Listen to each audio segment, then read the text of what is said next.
அ பொது வெளியில சாலை ஓரத்துல நாங்க வந்து பிரியாணி கடை போட்டிருந்தோம். அத வந்து பாஜக பிரமுகர் வேண்டுமென்றே பிரச்சனை செய்து மூடும்படி செய்து விட்டார் அப்படிங்கிற மாதிரியான ஒரு புகார் சொல்லியிருக்காங்க. உண்மையில் அங்க என்ன நடந்தது? அது என்னன்னு பாத்தீங்கன்னாங்க, அது அவங்க வந்து பிரியாணி கடை நடத்துறேன்னு சொல்லி அங்க அனுமதி வந்து லோக்கல்ல வாங்கலைங்க யார்கிட்டயுமே. ம்.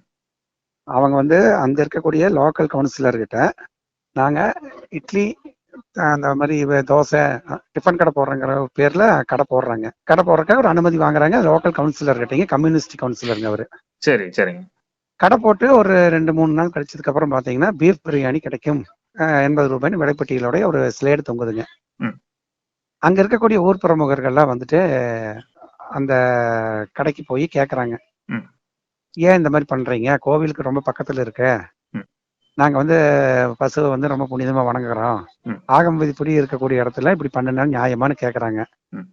அதற்கு அவங்க வந்து எதிர்ப்பு தெரிவிச்சு, நாங்க அப்படிதான் பண்ணுவோம், மீன் கடை இருக்கு, ம். நீங்க அதை போய் கேளுங்க அப்படிங்கிற மாதிரி அவங்க கிட்ட சண்டை பிடிக்கிறாங்க. ம். ஆனா இது வந்து உண்மையுமே போறது ஊர் பொதுவா தான் போறாருங்க அவரு. யாரு? சுப்பிரமணியங்க. ம். சுப்பிரமணியம் வந்து பேசிக்கா வந்து ஒரு சமூக சேவகருங்க. ம். கட்சி வேறுபாடு இல்லாம எல்லாத்துக்காகவுமே பணி செய்யக்கூடிய நபர் தாங்க அவரு. இல்ல அவங்க என்ன சொல்றாங்க, பாஜக நிர்வாகி அந்த ஒருவர் மட்டும் தான் எதிர்ப்பு. ஊர் மக்கள் எல்லாம் அவர பார்த்து பயப்படுறாங்க அப்படிங்கிற மாதிரியான ஒரு பதிவு பண்ணியிருக்காங்க. இல்லைங்க, தவறுங்க. நேத்தைக்கு வந்து அந்த ஆபிதாங்கிற பெண் மேல கம்ப்ளைண்ட் கொடுத்தது ஊர் கவுண்டருங்கிற ஊர் பொது அந்த கோவிலினுடைய பொது தலைவர் தாங்க அவரு. ம். அவர் எந்த பாரதிய ஜனதா கட்சி இல்லைங்க. அவர் ஆரம்பத்துல திமுகவை சேர்ந்தவருங்க. ம். இல்ல. அவரு பழனிசாமிங்கிறவரை கம்ப்ளைண்டா கொடுக்குறாருங்க நேத்தைக்கு. ஓ! சரி. இல்ல சார். அவங்க என்ன இன்னொரு வார்த்தை கூட அவங்க என்ன சொல்றாங்கன்னா, இவங்க எல்லாருமே ஒரே சமுதாயத்த சேர்ந்தவங்க. அதனால அவங்கலாம் ஒண்ணு சேர்ந்திருக்காங்க அப்படிங்கிற மாதிரியான சொல்றாங்க. இது இது எப்படி சார்? இல்லைங்க, அது என்ன அப்படின்னு கேட்டீங்கன்னா, இப்ப அதோட இன்னுமே வந்து கிராமங்க தாங்க அதுங்க. மாநகராட்சி பகுதி கூட இணைக்கப்பட்டிருந்தாலும் கூட ம். இன்னும் வளர ஒரு டெவலப்பிங் ஏரியாவா தான் இருக்குதுங்க அது.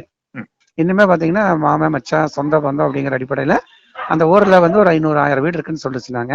ம். அந்த 500-1000 வீடுமே வந்துட்டு பூர்வீகமா அந்த ஒரு சமுதாயத்தை சேர்ந்தவங்களா தான் இருக்குதுங்க. ம். அந்த பக்கத்துல இருக்கக்கூடிய அந்த விவசாய பகுதிகள் வந்து சைட் பிரிக்கும் போதுதான் மத்தவங்க வந்து சேர்றாங்க. ம். அது ஒரு விதத்துல உண்மைதாங்க. அதாவது ஒரு சமுதாயத்தை சேர்ந்தவங்க அதிகமா இருக்காங்க அப்படிங்கிறது வந்து ம். அந்த விஷயத்துக்காக ஒண்ணு சேரலைங்க. அதுல இருக்கக்கூடிய ஒரு 10-20 ஊர் சேர்ந்தவங்களுமே அந்தந்த கிராமங்கள்ல அது அப்படியே தான் இருக்காங்க.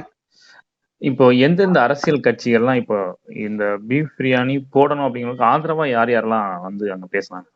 அங்க வந்து ஊருக்குள்ள இருக்க பொதுவா இருக்கக்கூடிய இந்த கம்யூனிஸ்ட் கவுன்சிலர் உட்பட திமுக, அதிமுக காரங்க அத்தனை பேருமே வந்துங்க ம். பீஃப் பிரியாணி கடை அந்த இடத்துல போடக்கூடாதுங்கிறதுல தெளிவா இருக்கிறாங்க.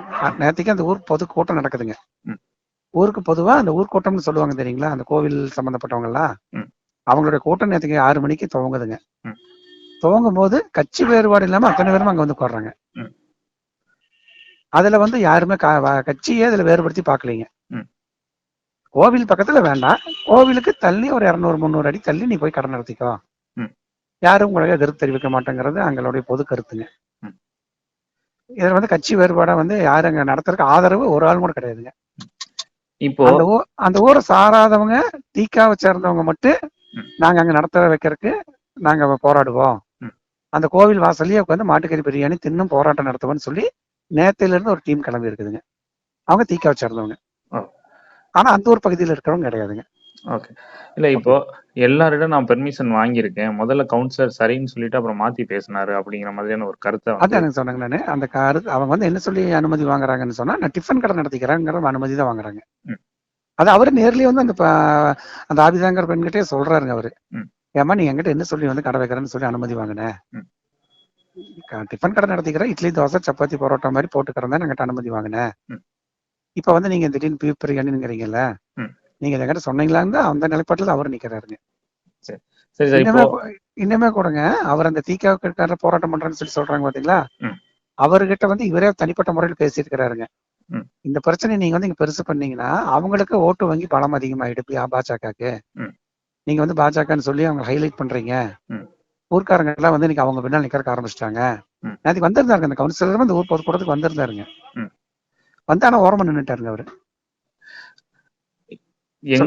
எங்களுக்கு வந்து கொலை மிரட்டல் விடுத்தாரு அந்த பாஜக நிர்வாகி அப்படிங்கறத வந்து அந்த மெலடி மறுபடியும் பதிவு பண்றாங்க. அப்படிதான் அது ஆதாரமற்ற குற்றச்சாட்டுங்க. இவங்க எல்லாத்தையுமே பதிவு பண்ணிக்கக்கூடிய நபர்.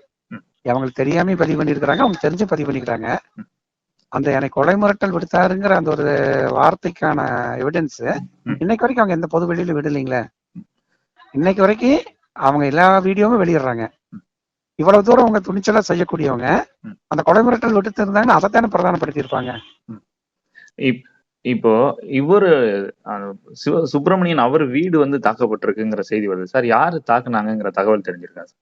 அதாவதுங்க, நேற்றுக்கு நம்ம வந்து காலையில செய்தி கேட்ட உடனே நேற்றுக்கு காலையில சுப்பிரமணியம் வீட்டுக்கு காவல்துறை போகுதுங்க. போய் அவங்கள விசாரிக்கிறாங்க.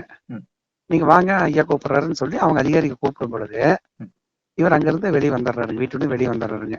எனக்கு இருங்க டாய்லெட் போயிட்டு வரல, ஃபேஸ் வாஷ் பண்ணிட்டு வரங்கிற ஏதோ ஒரு காரணத்தை சொல்லிட்டு வெளியே போயிடுறாருங்க. போய் வெளியே தகவல் கொடுக்குறாருங்க கட்சி நிர்வாகிகளுக்கு, என்னை தேடி வீட்டுக்கு போலீஸ் வந்துடுது அப்படின்னு சொல்லிட்டுங்க. அதே நேரங்கள்ல அங்க ஆள் இல்லை அப்படின்னு சொன்னதுக்கு பிற்பாடு அவர் கூட தொடர்புல இருக்கக்கூடிய அவர் நண்பர்கள் கட்சி நிர்வாகிகளோட வீட்டுக்கு போறாங்க போலீஸுங்க. ஒவ்வொருத்தர் வீட்லயுமே போய் அவங்க டாய்லெட் வரைக்கும் எல்லாமே உள்ள வந்து செக் பண்ணிட்டு தான் போனாங்க.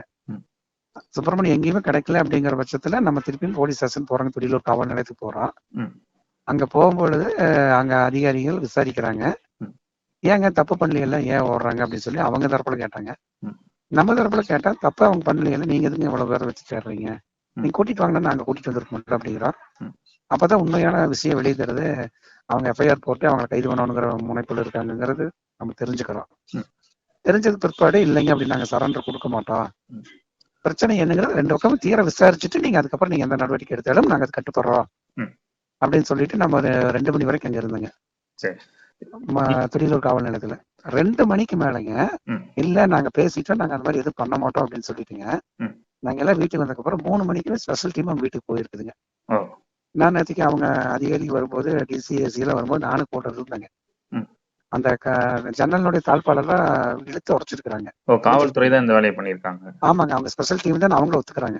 நாங்க யாரு டிபார்ட்மெண்ட் எங்க ஸ்டேஷன் நாள் வரல, ஸ்பெஷல் டீம் வந்துச்சு அப்படிங்கிறாங்க. அவங்க ஒத்துக்கிறாங்க. உள்ள போய் அவங்களும் மேல செஞ்சாங்க. உள்ள போய் பாத்துருக்காங்க. அப்புறம் அவங்க அம்மா இருந்தாங்க இல்லைங்க, அவங்க அம்மா போய் சொல்ல மாட்டாங்க இல்லைங்க. கீழே வந்து டோர் லாக், அவங்க பையன் கல்யாணம் கிடையாதுங்க. அவங்க அம்மா அந்த பையன் 2 பேர் மட்டும் தான் இருக்கிறாங்க. அந்த மெயின் கேட்டை பூட்டிட்டு, இரும்பு கேட்டுங்க பூட்டிட்டு அவங்க மொட்டை மாடியில துணி வச்சுட்டு இருக்கிறாங்க. இந்த கேட்டுக்குள்ள எட்டி குதிக்க முடியாதுங்களா, பக்கத்துல வந்து சோளக்காடு மாதிரி ஒரு வேக்கண்ட் லேண்டுங்க. அந்த வேக்கண்ட் லேண்ட் காம்பவுண்டுக்குள்ள எட்டி குதிச்சு அந்த டோரை பிடிச்சி இழுக்கும் போது நல்லா பலம் கொண்டு இழுத்து இருக்கிறாங்க. அந்த தாழ்பால் பிஞ்சிட்டு வந்திருக்குதுங்க. அது வந்து அதிகாரிகளும் பார்த்தாங்க, நம்ம கட்சி நிர்வாகிகளும் பார்த்தாங்க. அதுக்கப்புறம் அந்த மெயின் டோரை பூட்டு போட்டுருக்குறாங்க, அடிச்சு உடைச்சிருக்கிறாங்க. அப்புறம் இந்த அம்மா சத்தம் மேலேயே இவங்க துவச்சிட்டு சத்தம் கேட்டு இவங்க மேலே போயிருக்காங்க. மேலே போனால் இந்த அம்மா ஒரு 4-5 பேர் வந்தாலும் கொஞ்சம் பயந்துட்டு என்ன ஏன் இப்படி வர்றீங்கன்னு கேட்டுட்டு அந்த அம்மா சத்தம் போட்டுட்டு வெளியே ஓடியான்ட்டாங்க. இல்லம்மா நாங்கள் போலீஸ் நாங்கள் தேடி வந்திருக்கிறோம்னு சொல்லிட்டு வீட்டுக்குள்ள போய் சர்ச் பண்ணாங்க. சர்ச் பண்ணிட்டு ஆள் இல்லைன்னு அவங்க கிளம்பிடுறாங்க. இந்த தகவல் வந்து ஒரு 4 மணிக்கு எல்லாம் எல்லாத்துக்கும் தெரியுதுங்க. ஊர்கூட்டம் ஒரு 5:30 மணிக்கு போடுறாங்க. ஒரு 6 மணிக்கு எல்லாம் வந்து அசம்பளானோன்னா 6 மணிக்கு அந்த ஊர்கூட்டம் துவங்குது. அப்ப ஊர்கூட்டத்துக்கு வந்திருந்தவங்க எல்லாருமே இதையுமே காதுல கேள்விப்படும், என்ன நம்ம என்ன தப்பு பண்ணிட்டோம், நம்ம நாளைக்கு போய் ஸ்டேஷன்ல போய் கம்ப்ளைண்ட் கொடுக்கறது, கமிஷனர் பாக்குறதுங்கிறது வேண்டாம், நம்ம ரோடு மறியல் பண்ணுவோம், யாரா இருந்தாலும் இங்க வருவாங்கல்ல அதிகாரி தேடிட்டு, நம்ம உண்மை நிலைமை என்னன்னு சொல்லுவோம். ஸ்டேஷன் போன 4 பேர் சொல்ல விடுவாங்க, டிசி ஆபீஸ் ஏசி ஆபீஸ் போனோம் 2 பேர் சொல்ல விடுவாங்க, நம்மளோட எதிர்ப்பு குரல் பதிவு பண்ண முடியாது அப்படின்னு ரோடு மறியல் நேற்றுக்கு ஒரு 7 மணிக்கு பார்த்துட்டாங்க. சாலை மறியலுக்கு பிறகு காவல்துறை என்னென்ன மாதிரி வாக்குறுதி அளிச்சிருக்காங்க? சாலை மறியல் பண்ணி அவங்க ஏதாவது கலைஞ்சிருவாங்கிற மாதிரி இருந்தாங்க. சாலை மறியல் பண்ணின நபர்களை வந்து நம்ம அவங்க போலீஸ்காரங்க பார்க்கும்போதே வயது வித்தியாசம் இல்லாமங்க ஒரு 60, 70, 80 வயசு இருக்கக்கூடிய பெண்மணிகள், சின்ன வயசு இருக்கக்கூடிய ஒரு 15, 16 வயசு இருக்கக்கூடிய பெண்கள், அது மாதிரி வயசு ஒரு பெரிய ஒரு 60, 70 வயசு இருக்கக்கூடிய ஆண்கள் இருந்து சின்ன பசங்க வரைக்கும் எல்லாருமே அந்த ஊர் பொதுமக்கள்ங்கிறத ஒரு கலந்த மாதிரி உட்கார்ந்து இருந்தாங்க. அதை பார்த்தப்ப அவங்களால அவங்கள மீற முடியலைங்க. அப்ப நம்ம சொன்ன ஒரே டிமாண்ட் என்னன்னா, வீட்டை வந்து எதுக்கு உடைச்சிங்கிறப்ப அவங்களால எதுவுமே திருப்பி பேச முடியலைங்க.